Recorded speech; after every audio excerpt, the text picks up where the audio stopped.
Great, everyone. Thank you again for joining us for our DEN Orientation for the fall 2016. My name is Andy Chen. I'm the Director of Student Affairs right here in the Morgue Family Department. And my name is Idania Takimoto, and I'm the Student Services Advisor for the Petroleum Engineering Program. Okay. Just a reminder, all the slides and presentation that we have here, we'll be posting them on our GAP website, so you could always go back and review them again. If you have any questions, you could go ahead and put it in the chat today, or you could always email Idania and I afterwards. So our agenda for today, we're going to welcome you guys. We're going to share some important dates and deadlines. We're going over all the degree requirements for all of our majors in our department. We'll go over some policies, procedures, and tips that we have for you. We'll go over then the DEN declearance process. We'll have a slide for the DEN contact information, and we'll have some Q&A session at the end. So again, welcome. My name is Andy again. I'm the student advisor for basically all of our master's students except for the petroleum program, and I also advise all the PhD students as well. I also oversee our student affairs office, so we also have about 200 undergraduate students in our department. And my name is Idania Takimoto. I'm the Student Services Advisor for the Petroleum Engineering Master's students. As you can see on this slide, all our contact information is here in case you ever have any questions. Yeah, and Idania and I both work closely together with all of our master's students, so in the event either of us or one of us is not here, you could always contact the other one. And our department is unique in that we have faculty advisors. Unlike other programs here at Viterbi, you often just work with the staff advisor. For us, we do like you guys to have some interaction with our faculty members as well. So for chemical engineers, your faculty advisor is Dr. Catherine Shing. For materials science and materials engineering, it's Dr. Ed Gu. And for petroleum engineering, it's Dr. Roger Shaggy, and their contact information are there. And your faculty advisors are extremely important for any of our electives that you take in all three departments. You will have to get the approval from our faculty advisor before you take those courses. So for our fall 2016 calendar, registration will continue. So in shortly, you could once you guys get declearance for the courses, you could begin the registration period. The September 9th deadline is extremely important. That's the deadline where you could drop a class without a mark of a W and receive a refund. So if you're just trying a DEN course right now, seeing how you like it, as long as you drop before the September 9th deadline, you won't have any marks on your transcript. It won't even appear as if you took the class at all, and you'll actually get a refund back. So that's the best time to drop the course. After that, there is a grace period where you could get you won't get a mark of W, but you won't get your refund back. So in our program, we do recommend students to finish all of their transaction in regards to their course load by September 9th. And it's very important to note that the first day of classes is actually August 22nd. We do have a few holidays over the semester, including Thanksgiving and then at the end winter break. So it's really important that you take a look at these dates and just keep them in mind, especially as we start midterms and projects. Right. And at the start of your semester, most faculty members will also post their final exam schedules on their syllabus. But if they don't, they are listed on your schedule of classes already. Those final dates are already predetermined. So make sure you check the schedule of classes to find out exactly when your final or final projects are due, because unfortunately they're predetermined dates that faculty themselves are usually not allowed to move on their own either.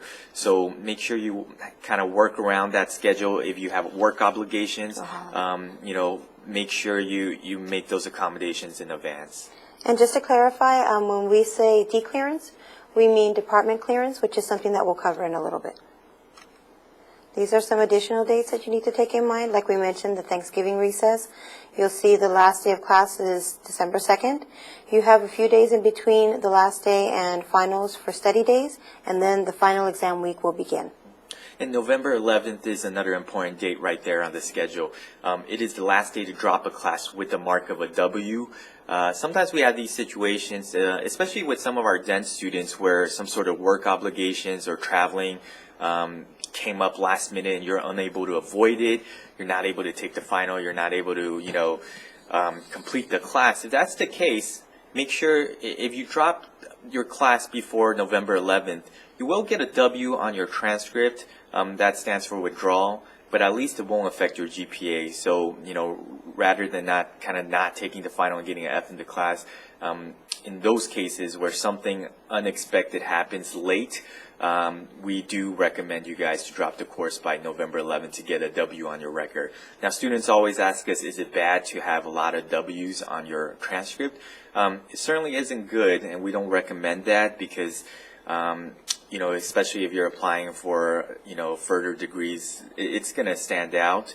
With that said, one W where you could explain some sort of work reasons or personal reasons, that's typically okay. And regardless, W's are much better than a failing grade in the class.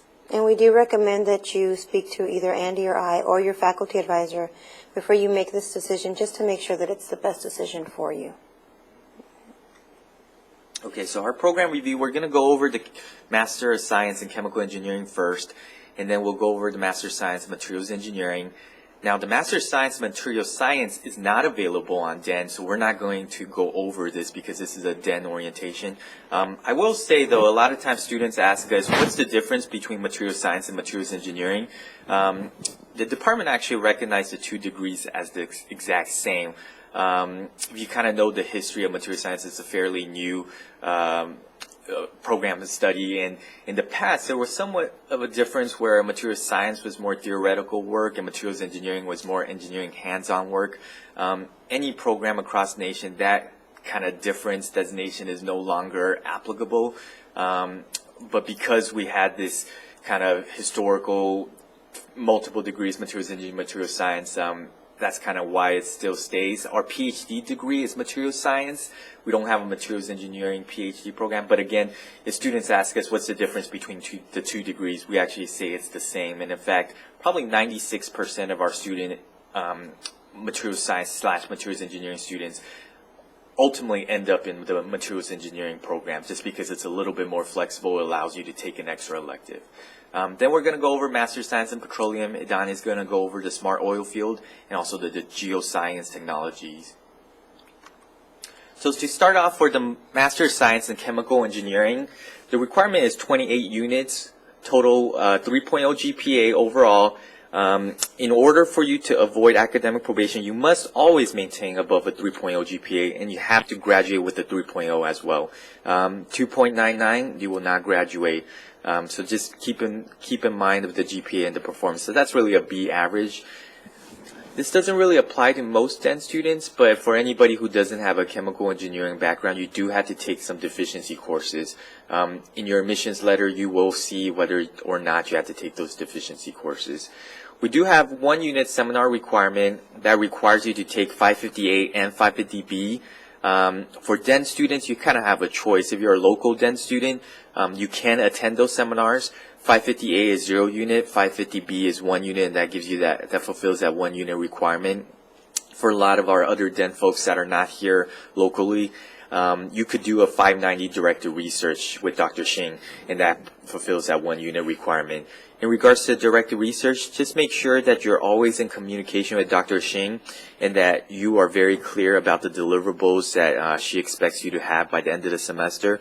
This is something we have to remind our students quite often, is that anytime with directed research, we do expect our students to be on top of it and to be communicating with Dr. Xing or any of our faculty members. We don't have any check-ins. There's not really a syllabus where, you are asked to do a midterm paper or not. This is completely between you and the faculty advisor. Sometimes students fail to communicate with the faculty until the very end of the semester. Our faculty members are research faculty members who are very busy as well, so they may not necessarily check in with you throughout the semester. So again, we remind you that it is your obligation, if you choose to do the directed research, that you are very clear about what project you want to do, that it's approved by Dr. Xing, that the deliverables are clear, and then that you communicate anytime throughout the semester when you have any questions, okay?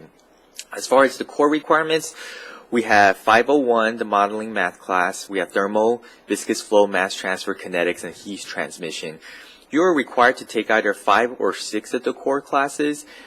Traditionally, we recommend DEN students to take all 6 core classes simply because if you choose the 5 core, you're required to take 1 chemical engineering elective, and we simply just didn't have a lot of chemical engineering electives that's offered online, offered to the DEN students. So because of that, unfortunately, we asked the DEN students to be a little bit more flexible, and we recommend most of them to go in the 6 core option, meaning taking all 6 of those courses.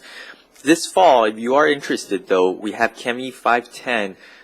That course is an energy course that's being offered on DEN. So if you do want to take a course and you want to consider going into the 5 core option, this would be the right semester to do it. But again, typically we just don't have many Chem E electives being offered on DEN, so we do recommend typical DEN students to go on the 18 unit 6 core plan, meaning taking all those core courses. Now for the electives, if you are taking all 6 core classes, it also gives you a little bit more flexibility in doing electives. As long as Dr. Shing approves the electives, it could be in any sort of field. So if you have an interest in doing a computer science course, you can do that.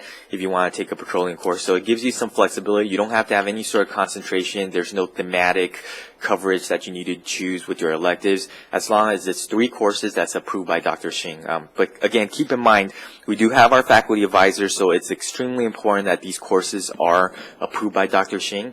If you take a course that's not approved by Dr. Shing in elective, you may run into some trouble where that course might not be counted towards your degree. Now, we did share again the Chemi 510. If you go on the 5 core course option, which means you can negate one of the core courses up there. For example, let's say you took thermodynamics several times in undergrad, you just don't want to take that again.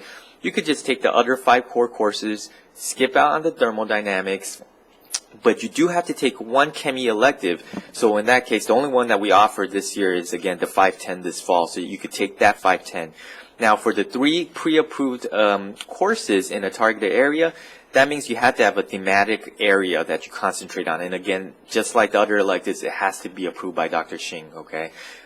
So a thematic area could be in, for example, energy, and you could take a civil engineering course, or you could take a petroleum engineering course. But you do have to have a thematic area that's approved by Dr. Shing, and you have to take those 3 electives, again, in that thematic area. So sometimes students will say, well, I don't want to do that. I want to take, a course in CS and, a simulation course, or maybe I want to take a materials course. I want to maybe even take a biomedical course. I just kind of want to diversify myself. If that's the type of person that you want, type of student that you are, then you want to go with the 6 core course option. This way it gives you a little bit more flexibility to choose whichever electives you like. Okay, and for the Master of Science in Materials Engineering, again, we consider the same exact degree as Materials Science. In fact, when folks ask us, employers ask us, what's the difference, we actually tell them they're the same degree. Now, the degree requirements are slightly different. Materials Engineering is the only one that's offered on DEN, and because we want flexibility for you guys. Not all Materials Science courses are offered on DEN.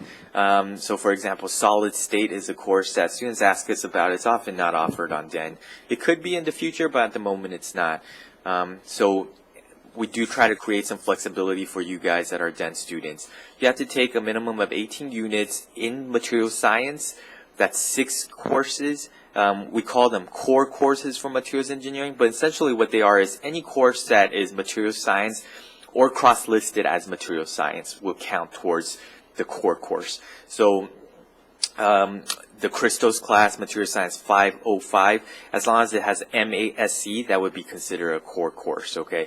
This year we have a special topics, Material Science 599 Thin Films class. That could be considered a core course as well, although unfortunately that thin film class is not offered on DEN. But if you're a DEN student that's nearby campus, that's certainly something that you could partake in. But any course that's offered in Material Science MASC, then that's offered on DEN, you're eligible to take, and that would be considered a core class.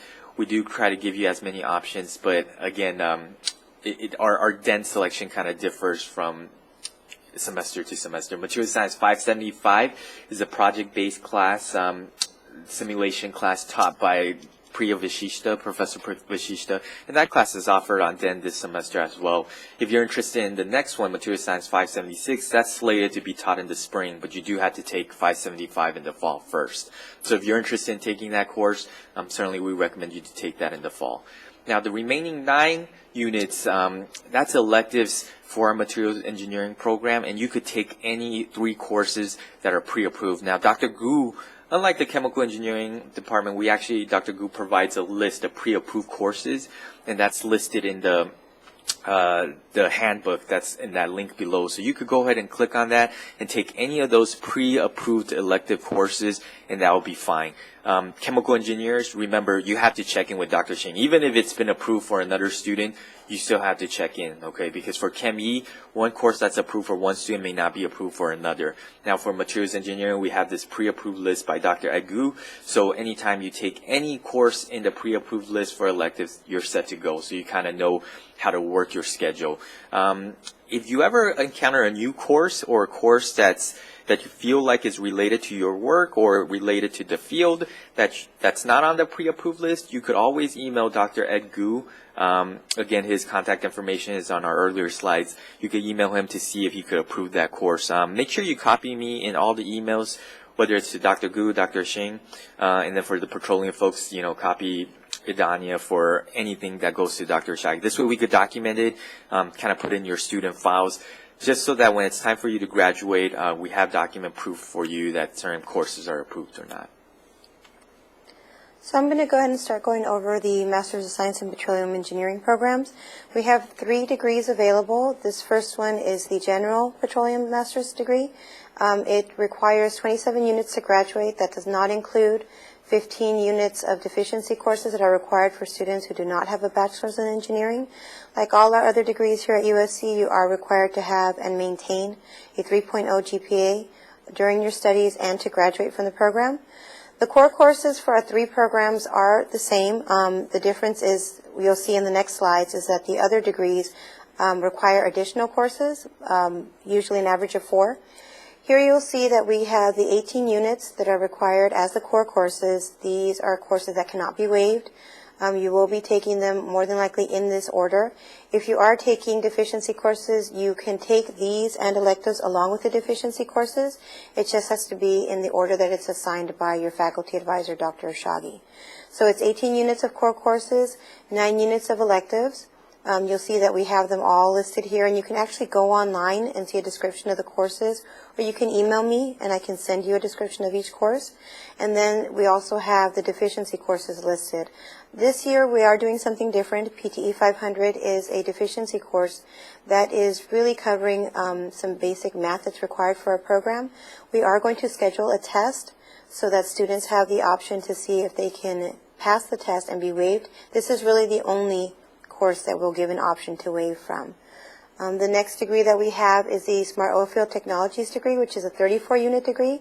Same requirements, 3.0 GPA overall maintained, and you need to have this at the time that you're ready to graduate.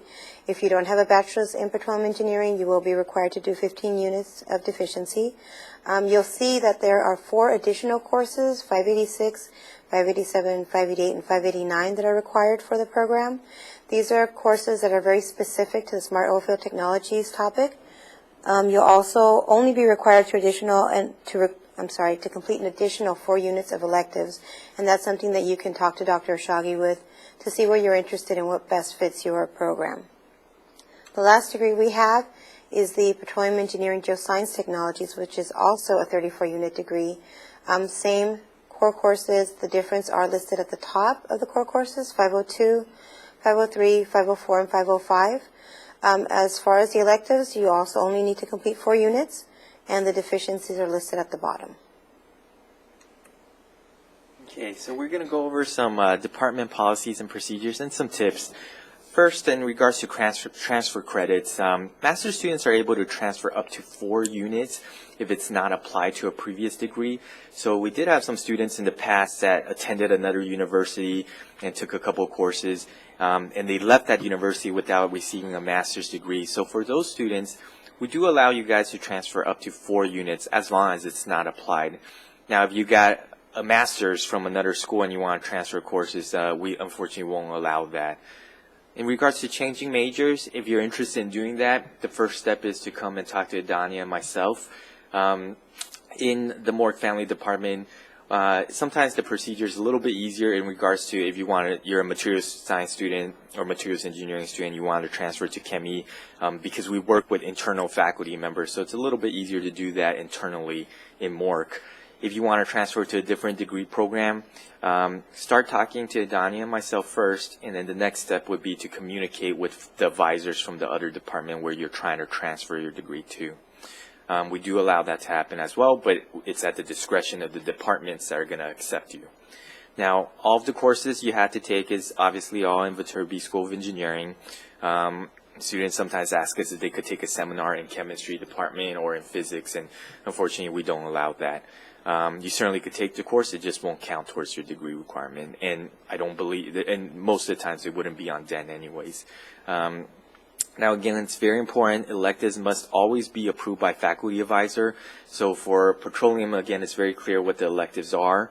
And then for materials science and materials engineering, it's also very clear. Those are the pre-approved course. Now for Chemi, again, what's approved for one student may not be approved for another. So you want to make sure you're very diligent in getting that approval from Dr. Shing. An email to Dr. Shing will suffice. By copying me on it, I'll put it in your student record, so this way, when it's time to graduate, it'll be very clear that it's been approved. Especially if you're going on that 5 core course option, she needs to approve your concentration as well, so just, again, be extremely diligent and keep track of that. We certainly wanted to refer you guys to schedule of classes for planning purposes. Again, the schedule of classes show kind of when the final schedule is. It won't show the midterm schedule. That you have to be very diligent and check in with your faculty in the courses that you're taking. The syllabus typically does state when your midterms and projects are due, but again, always do check in with your faculty. The final schedules are indeed there. If there's any big work schedule, certainly you could always communicate with your faculty directly to see if they could accommodate. Worst case scenario, you're always welcome to contact Adania and myself if you have any questions. Lastly, make sure you guys check your USC emails regularly. Certainly forward them to a Gmail account if you need more space. Adania and I primarily communicate with you guys via email, so please do check your emails regularly. And in regards to requesting D clearance, the DEN program provides this nice little chart. You would just log in to your USC My Viterbi and then select the courses, as you see in that chart right there, the courses that you want to take, and then the term that you want to take. Log into the DEN, I'm sorry, not My Viterbi, log into DEN Desire to Learn, select DEN at Viterbi Tools, request a D clearance, submit required information based on the courses chosen. Now the approval process takes about 1 to 3 business days. The GAP office typically checks in with Adania and I on the back end to make sure these courses are approved first, so it may take a couple of days before you get back. You can register once your request has been processed. Keep in mind the D clearance expires for 7 days when it's issued, okay? So you want to make sure you register as soon as possible. If you have any sort of kind of holds on your record, you want to clear that up before you apply for a DEN D clearance. Otherwise, your D clearance is going to expire, then you have to request it again, and it becomes a little tedious. For any D clearance questions, that email that we list is incorrect, but certainly you could contact Adania and myself directly in the meantime if you have any questions. We do want to note again, getting D clearance is a little different from getting approval. Sometimes students get those two confused.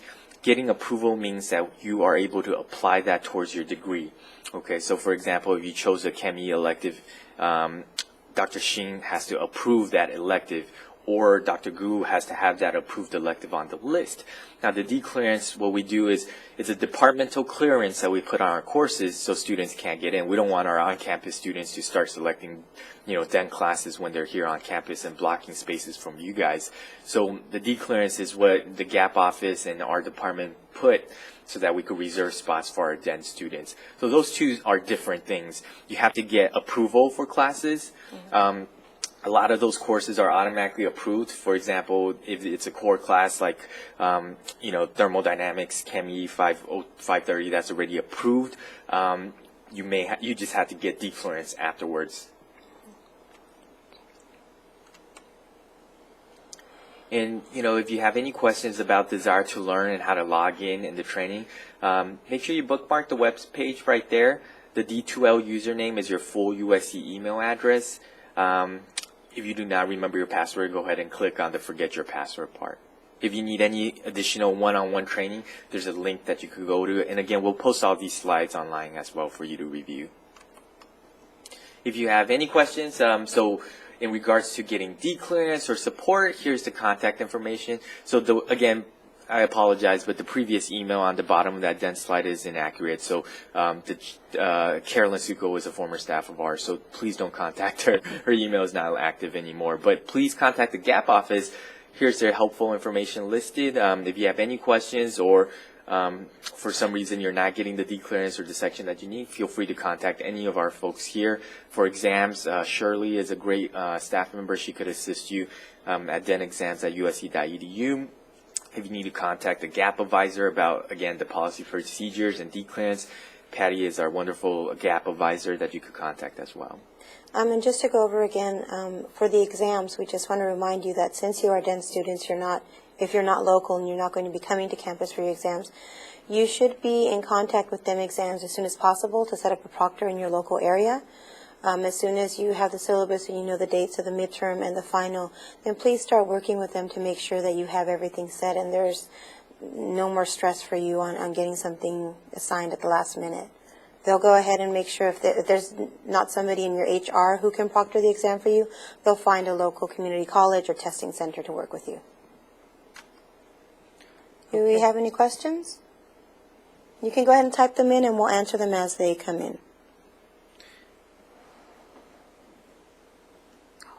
We've just received some information that's really important, and we'll go ahead and update this on our slides. The email to use for declearances is masters@gap.usc.edu, and that's actually listed on the chat if you want to go ahead and just copy it for yourself for future reference.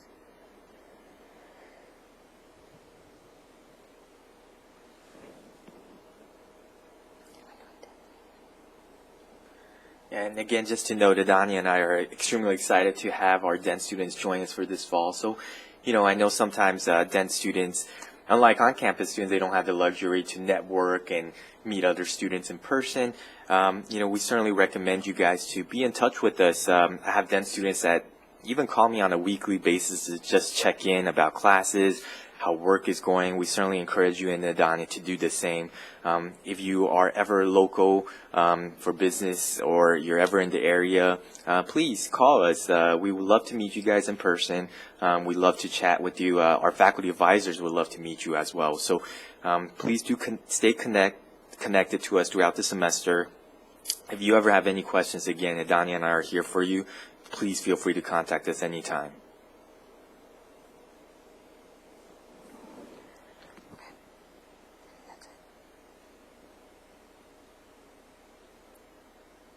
So it looks like we don't have any questions, but please feel free to send us an email at the contact information that we listed. You can always give us a call, whatever is easiest for you. As we get closer to the date, I'm sure more questions are going to come up, more concerns. Just go ahead and drop us a line, and we'll get back to you as soon as possible. So we hope that this was helpful. And like we said, it will be online available for you to review at your own leisure. Anything else? And I guess that's it. So we look forward to seeing you in fall. Welcome to the Trojan family, and fight on. Fight on. Thank you, guys.